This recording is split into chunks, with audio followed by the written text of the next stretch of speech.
Allez, on part pour une immersion en Algérie, le temps d'une seule et même journée, le 19 mars 2026. Une journée où tout se télescope, le poids de l'histoire, les rituels de la foi, et puis les angoisses d'un présent assez mouvementé. On va décrypter ensemble cette journée vraiment pas comme les autres à Alger.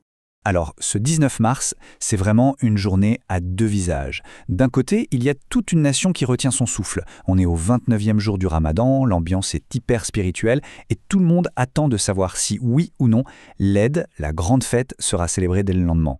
Et de l'autre côté, une ambiance complètement différente, une commémoration solennelle, la fête de la victoire. C'est cette tension, ce grand écart entre la fête qui arrive et le souvenir d'un passé très lourd qu'on va explorer. On commence donc par l'aspect historique.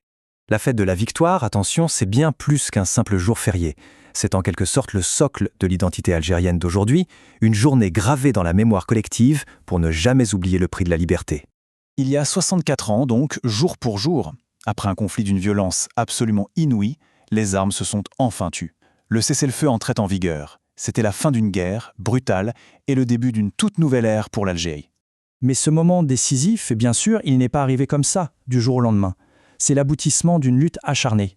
Il faut imaginer plus d'un siècle de domination coloniale, suivi par presque 8 ans d'une révolution armée sanglante.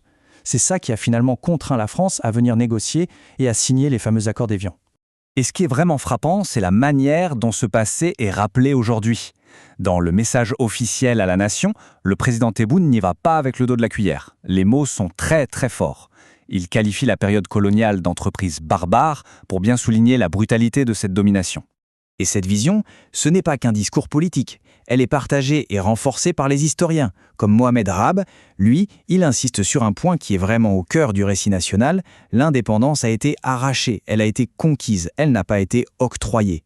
Il rejette complètement l'idée d'un cadeau de la France, rappelant que cette victoire a été obtenue au prix du sang et des larmes. Bon, on a parlé de la mémoire, du passé, mais revenons au présent. Parce que même un jour de commémoration, la machine de l'État, elle ne s'arrête pas.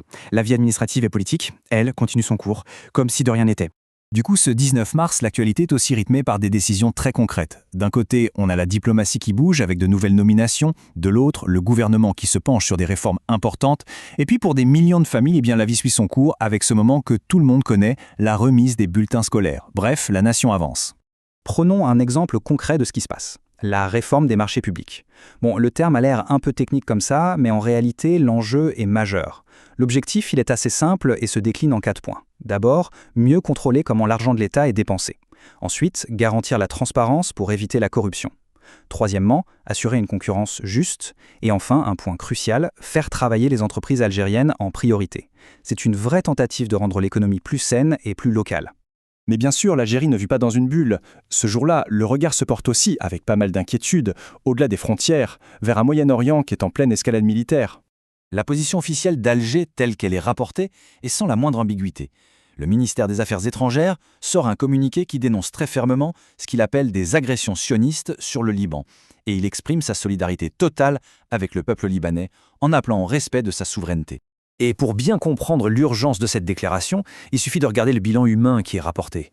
Les chiffres sont terrifiants. Depuis le début du mois seulement, on parle de presque 1000 martyrs, dont plus d'une centaine d'enfants. Et en parallèle, 1 million de personnes déplacées, forcées de quitter leur foyer. Ce n'est plus une crise à ce stade, c'est une véritable catastrophe humanitaire qui est en train de se dérouler. Forcément, cette instabilité régionale a des conséquences économiques immédiates qui touchent tout le monde. La tension fait flamber les prix de l'énergie. Le baril de pétrole Brent, il grimpe à 107 $. C'est un rappel assez brutal que dans notre monde super connecté, un conflit local a des répercussions dans le portefeuille de tout un chacun. Alors, retournons à Alger où toutes ces réalités en fait coexistent. La foi, la mémoire, la gestion du quotidien, la préparation de l'avenir, tout ça s'entremêle en cette seule et même journée. C'est assez fou quand on y pense. La dimension spirituelle, intime, elle est palpable dans les rues. Pendant qu'on attend la fameuse nuit du doute pour connaître la date de l'Aïd, il y a une autre tradition très émouvante qui se déroule. On voit des familles qui vont dans les cimetières qui ont été nettoyés pour l'occasion pour se recueillir sur les tombes de leurs proches. C'est un lien puissant, silencieux, qui se tisse entre les générations. Et justement, dans son message, le président Tebboune ne se contente pas de regarder vers le passé.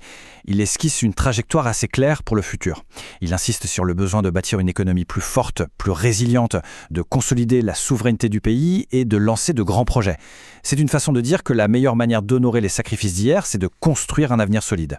Et c'est là, finalement, que tout se joue. Cette journée du 19 mars en Algérie, c'est un peu un miroir des défis que connaissent plein de nations aujourd'hui. Comment est-ce qu'une société peut jongler entre le poids de son histoire, les urgences de son présent et puis les incertitudes de l'avenir? Voilà la question, complexe et universelle, sur laquelle nous laisse cette plongée dans une journée à Alger.